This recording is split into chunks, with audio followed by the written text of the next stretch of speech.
tak semua orang boleh bersama dengan kita ketika mana kita ada ujian, kita ada masalah. Bahkan ramai yang akan meninggalkan kita. Betul tak? Masa kita senang, masa kita ada duit, masa kita ada kedudukan, ramai orang dengan kita.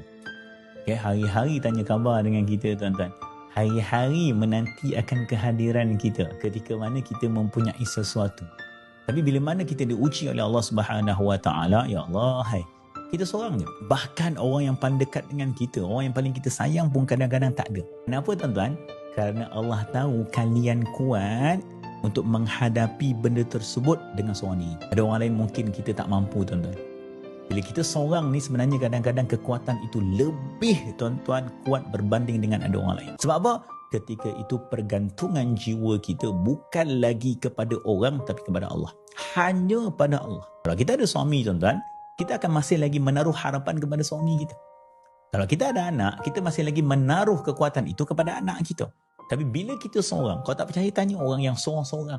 Yang independen dia seorang je, tuan-tuan dan puan. Dia tak ada lagi kekuatan melainkan hanya dengan Allah.